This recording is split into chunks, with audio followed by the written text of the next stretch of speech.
Can you tell me a little bit about So we're here for the rice that'll be debuting about sacred stones against Dakota Access Pipeline. We continue to stand. We will not back down. It's good to see you.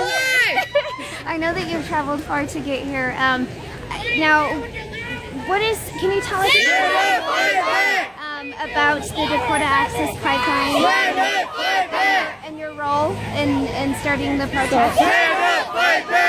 I did not start the protest. These young people did. Stand up, fight back! Well, in 2014, when they told me that Stand up, fight back! I went to a place inside myself because I couldn't understand why anybody would build a pipeline next to my son's grave. And for me as a mother, I must stand. I cannot back down. I cannot allow my son's grave to be desecrated by a pipeline. So I have to stand. I have no choice. And since then, we started camp in April 1st of 2016. We have been on the ground 9 months now.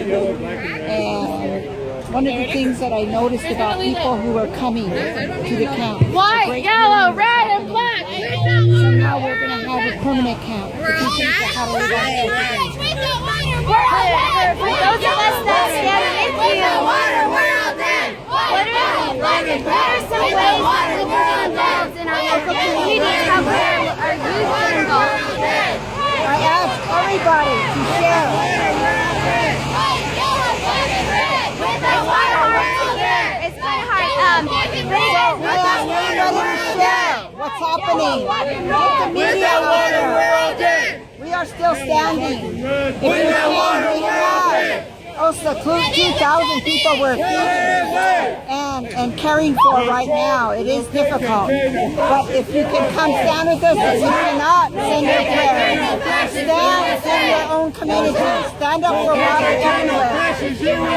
The way I understand it, the temperatures and the weather out in Standing Rock is really harsh conditions right now. But the camps are still going and people are still standing, and a lot of the people out there in the camps are still the youth are the ones that are out there. They kind of ignited the flame.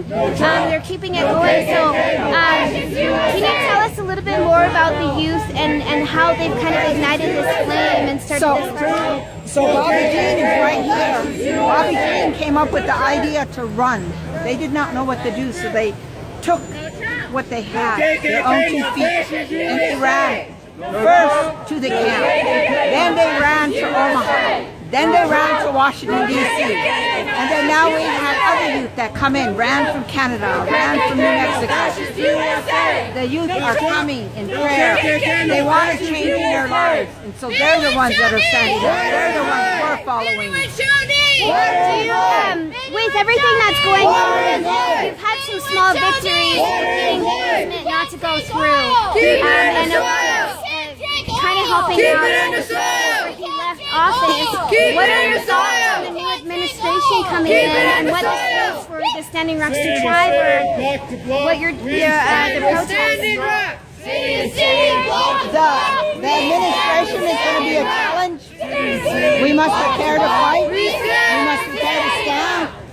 But then it is the American president, and so nothing changes for Indigenous people. We'll continue to do that. We'll continue to protect the water and protect the land. A lot of people don't understand the significance of tribal sovereignty and what that means in relation to the United States government. Can you tell us a little bit more about tribal sovereignty and how that relationship is important to us? So I look at tribal sovereignty as this. When the United States first came into my land, they wrote a constitution and they wrote us into that constitution. And until they dissolve their constitution, we stand as a nation. A lot of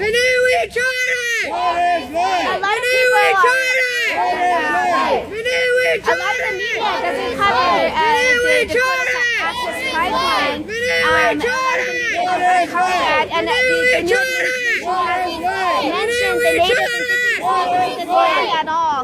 So what is the plan? What is the future? What is the, I mean, in terms of people who cannot make it out to Standing Rock and helping out from all over the world, what are Hello, my relatives. So as you watch us here protesting in solidarity against the Dakota Access Pipeline for oil and water, I ask you, many of you are probably thinking, well, what can I do? I don't want to stand in the street and scream the signs. What can I do? I'll tell you what you can do. You can take your money out of the big banks. Divest, take your money out of the big banks.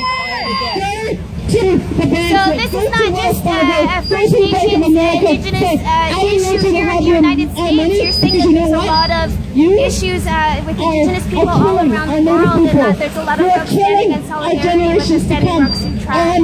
We have massive prophecies of big eagle and condor for all of our relatives in South America, Middle America, and Canada. All of our relatives across the world that are standing with us. This is no longer one nation issue. You not only support the rape of the land, but you support the rape of women, children, the future I really of appreciate those you yet taking the time to unborn. speak with So me. I'm I asking kind of you want today, if you say, what can I do? You can take your money out of the big banks. Say no more, enough is enough, divest. Divest, say no more. And you go to that bank and you tell them why you're taking your money out. Because I'm not going to support genocide, and I'm not going to support the profits of corporations over lives. But I have never been so proud of my people. I have never been so proud of these young Water is life! Anyone show me! Water is life! Really nice to meet you today. Water is life! I wanted to Water is mention life! we're called Pandos, and we've all been to Standing Rock and we came back.